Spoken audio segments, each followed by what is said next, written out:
తదుపరి వృషభ రాశి 2026వ సంవత్సరంలో వృషభ రాశి వారికి ఈ యొక్క గ్రహ సంచారాల్లో భాగంగా గోచార రీత్యా ఎలా ఉండబోతుంది అనేటువంటి విషయాన్ని తెలుసుకుందాం. ముఖ్యంగా చూసుకుంటే 2026 సంవత్సరంలో వృషభ రాశి వారికి ఇప్పుడు గ్రహ సంచారాలు కూడా అండి, గురువు ఇప్పటి వరకు మన కర్కాటకంలో మిథునంలో తిరోగమనాలు చేస్తూ ఎలా అయితే ఉన్నాడో సంవత్సరం ఆఖరి వరకు కూడా అలాగే ఉంటాడు. సంవత్సరం ఆఖరిలో సింహంలోకి ప్రవేశిస్తూ ఉన్నాడు.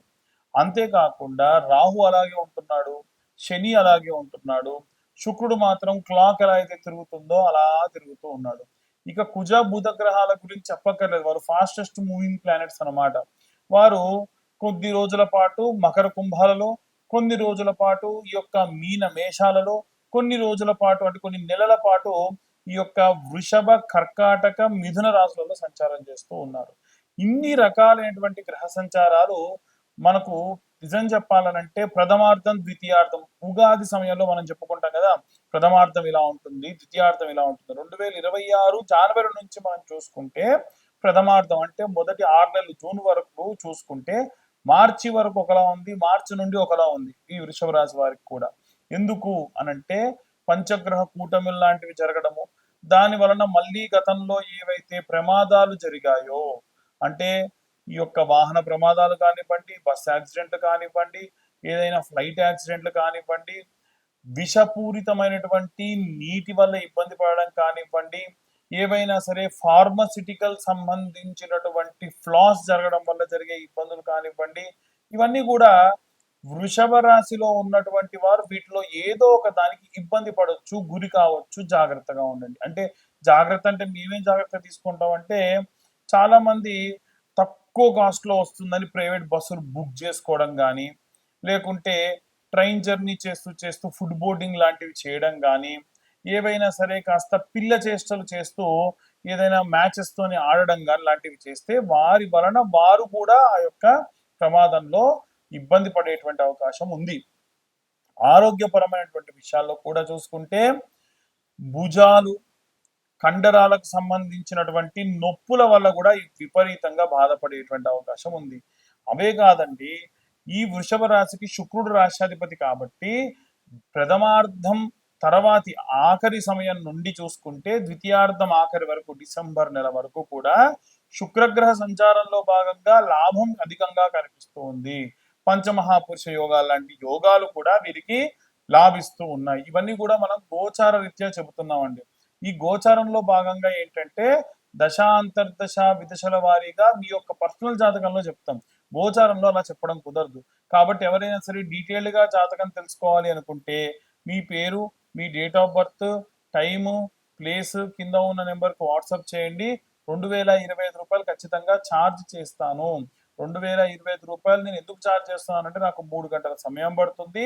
డీటెయిల్డ్ గా జాతకం గురించి మీతో మాట్లాడడానికి నాకు సమయం కూడా కావాలి.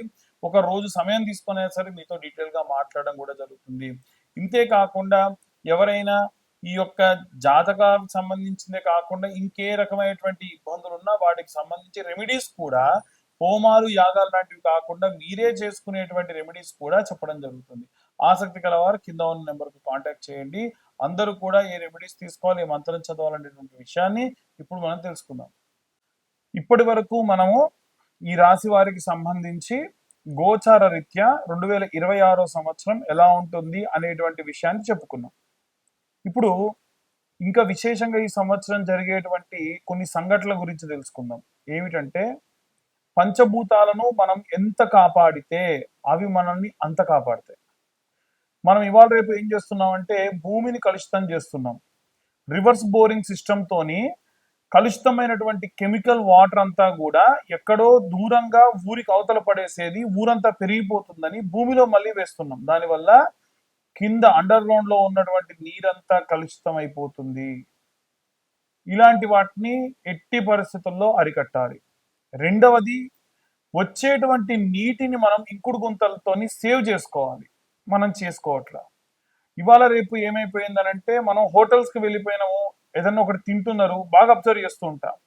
ఇంత ఏదో సాస్ వేసుకొని వాళ్ళు తిన్నారు అని అంటే మళ్ళీ ప్లేట్ తీసేయాలి, ఇంకో ప్లేట్ తేవాలి. నువ్వు తిన్న ప్లేటేగా, తుడుచుకో. కాకపోతే దాంట్లో మళ్ళీ నువ్వు తినేదానికి నీకు నచ్చదు. దానికోసం ఏం చేయాలి, వాడి నీళ్ళు వేస్ట్ చేయాలి. అదే నీళ్లు నువ్వు సృష్టించు, ఆవిరి త్రూ మనం ఒక వాటర్ బాటిల్ కావాలంటే 6 రోజులు పడుతుంది ఒక బాటిల్ వాటర్కి. మరి ఎంత నీరు మనం వేస్ట్ చేస్తున్నాం, ముందు తరాల వారికి ఏంటి పరిస్థితి? కాబట్టి ఆలోచించాలి. అగ్నితో కూడా చాలా మంది విపరీతమైనటువంటి చేష్టలు. ఆ బండి మీద పోతూ పోతూ స్టాండ్ కిందికి వేస్తే నిప్పు రవ్వలు వస్తాయంట. దానికోసం వాళ్ళు విపరీతమైనటువంటి డ్రైవింగ్, ఈ పెట్రోల్ పోసి బర్త్డే రోజుల్లో స్నోలు కొట్టుడు, ఆ ఫైర్ దాని మీద. ఎటు పోతున్నాం మనం? మనం ప్రమాదానికి ఎదురెళ్లాల్సిన అవసరం ఉంది, ఏటికి ఎదురీదినట్టు. అలాగే వాయు కలుషితం కూడా చేస్తున్నాం. బండి బాగా లేదు, బండి బోరుకొచ్చింది, బండిలో ఇంజన్ ఆయిల్ లేదనుకోండి, అట్లాగే తోలుతాం. పొగరాని వెనకాలడిగా బాధ నాకేంది అని. అది వాతావరణం ఎంత కలుషితం అవుతుంది. సో మనం ప్రకృతిని ఏం చేస్తున్నాం, విపరీతం చేస్తున్నాం. నీటిని కలుషితం చేస్తున్నాం, వాయువుని, ఆకాశాన్ని కలుషితం చేస్తున్నాం వాయు ద్వారా. దీనివల్ల ఏమవుతుందనంటే సింపుల్, భగవంతుడు ప్రతి ఒక్కటి అబ్జర్వ్ చేస్తూ ఉంటాడు. మనం చేసేటువంటి కలుషితమైనటువంటి కార్యక్రమాల వల్లే సంవత్సరం మొత్తం చూడండి ఎన్ని ప్రమాదాలు జరిగినాయో. గాల్లో వెళ్ళేటువంటి ఏరోప్లేన్స్ ప్రమాదం జరిగింది పోయిన సంవత్సరం. జల సంబంధితమైన ప్రమాదాలు జరిగినాయి, విపరీతమైన వర్షాలు వచ్చి. మనం ప్రకృతిని కాపాడితే ప్రకృతి మనల్ని ఎందుకు కాపాడదండి? రోడ్డు ప్రమాదాలు జరిగినాయి, అగ్ని ప్రమాదాలు జరిగినాయి. ఆ నీటిలో ప్రయాణం చేస్తూ ఉండగా ఒక బ్యాచ్ కొట్టుకుపోయింది. సో దయచేసి ప్రకృతిని కాపాడదాం. మనం చేసేటువంటి పెద్ద రెమెడీ ఏంటంటే, మనం నిత్యం మన చుట్టూ అబ్జర్వ్ చేస్తూ మనం ప్రకృతిలో ఏం వేస్ట్ అవుతున్నాయి, ఏం వేస్ట్ అవ్వట్లేదు, వాటిని మనం కాపాడే దిశగా వెళ్తే భగవంతుడు మనల్ని కాపాడుతాడు. మనం చేసే ప్రతి పని భగవంతుడు రికార్డ్ చేస్తూ ఉంటాడు. మనకి ఏదన్నా ఇవ్వాలి అంటే మన రికార్డ్ ఓపెన్ చేస్తాడు. ఆహా, వీలైనంత వరకు వీడు ధర్మాన్ని పాటించాడ్రా అని. మనకు చేసేటువంటి కార్యక్రమాల్లో 10 ఇవ్వాల్సి ఉంటే 100 ఇస్తాడు, అది మంచి అయినా చెడైనా. కాబట్టి జాగ్రత్తగా ప్లాన్ చేసుకోండి. ఇక ముఖ్యంగా ఈ సంవత్సరం మనం ఏ దేవుళ్ళని పూజించాలి అనంటే, మేధా దక్షిణామూర్తిని విద్యార్థులందరూ కూడా సేవించండి, పూజించండి. విశేషమైనటువంటి విద్యాబుద్ధులు వస్తాయి. అలాగే దక్షిణామూర్తికి నిత్యము స్తోత్రం ఉదయం సాయంత్రం విన్నంత మాత్రం చేత ఉద్యోగం లాని వారికి ఉద్యోగాలు వస్తాయి. ప్రభుత్వ ఉద్యోగాలే రావాలని పట్టు కూర్చోకండి. చాలా మంది జాతకాలకు వచ్చినప్పుడు కూర్చుంటే నాకు చాలా బాధేస్తుంది. 35-40 సంవత్సరాల వయసు వచ్చిందండి, గ్రూప్స్ కోసం ప్రిపేర్ అవుతున్న వాళ్ళు ప్రిపేర్ అవ్వాలి, తప్పులేదు. కానీ నీ కుటుంబానికి నువ్వు వివాహం చేసుకోవాలి అని అంటే అర్హత కోల్పోతున్నారు కదా పాపం. ఇదే కాదు, ఇంకా చాలా మంది ఉన్నారు, నాకు ఫలానా అమ్మాయే కావాలి, ఫలానా ఎత్తు, ఫలానా ఒడ్డు, ఫలానా పొడుగు కావాలని చెప్పి, లేదా ఎవరినో ప్రేమించి వివాహం చేసుకోకుండా అలాగే ఉండిపోయి, ఆ కుటుంబ సభ్యులు నా దగ్గరకు వచ్చి, ఒక తల్లి ఏం చెప్పింది, నా ఇంట దీపం పెట్టాలయ్యా నీకు చచ్చిన తర్వాతకి, నా ఇంట్లో దీపం పెట్టే దిక్కు లేదు, నా కొడుకు పెళ్లి చేయి స్వామి, నీకు ఎంత డబ్బుగా నాకు ఇస్తా అంటే మనస్సు వికలితం అయిపోయింది నాకు. అంటే ఎంత దారుణమైన పరిస్థితికి పిల్లలు తల్లిదండ్రులను తీసుకెళ్తున్నారంటే, వాడు ఏమీ చేయగల, ఏ చెడ్డ అలవాట్లు ఉంటే పరిస్థితి లేదు. వివాహం చేసుకోవాలి కదా సమయానికి, అవి చేసుకోవట్లా. అలాంటి వాళ్ళ కోసం ప్రతి నెల ఆఖరి మంగళవారం నాడు వర కన్యా పాశుపత హోమాలు చేస్తున్నా. కేవలం నేను హోమాలు మాత్రమే చేసి వాళ్ళని పంపించట్లా. మళ్ళీ తిరుగు వారం వచ్చేసరికి ఆంజనేయ స్వామికి సంబంధించినటువంటి సుందరాకాండ పారాయణము 7 రోజుల పాటు నేను ఒకటే పూట భోజనం చేస్తూ వాళ్ళ కోసం దీక్ష పూని ఆ యొక్క సుందరాకాండ పారాయణం కూడా చేస్తున్నా. నాకేం అవసరం అనంటే అందరూ బాగుండాలి, అందులో నేనుండాలి అనేటువంటిది నా ఉద్దేశం. కాబట్టి అందరూ కూడా ఎవరైనా సరే దయచేసి వివాహం చేసుకోకుండా తల్లిదండ్రులని ఇబ్బంది పెట్టకండి, బాధ పెట్టకండి. ఉన్న వారిలో వచ్చిన సంబంధాల్లో మంచి సంబంధాన్ని వెతుకుతూ ముందుకు వెళ్తే చాలా మంచిది. ఇక ఉద్యోగ సంబంధితమైనటువంటి విషయాల్లో కూడా విపరీతమైనటువంటి స్ట్రెస్ తీసుకొని 2-3 ఉద్యోగాలు చేస్తూ పొద్దున సాయంత్రం చేస్తున్న వాళ్ళు ఉన్నారు. అంతగా విరగబడి కష్టపడిపోయి ఆరోగ్యం మీదికి తెచ్చుకొని చిన్న వయసులో మీకు షుగర్లు బీపీలు తెచ్చుకోకండి. చాలా జాగ్రత్తగా మీ ఆరోగ్యాన్ని కాపాడుకోండి. మీ తల్లిదండ్రులందరినీ కూడా చాలా బాగా చూసుకోండి.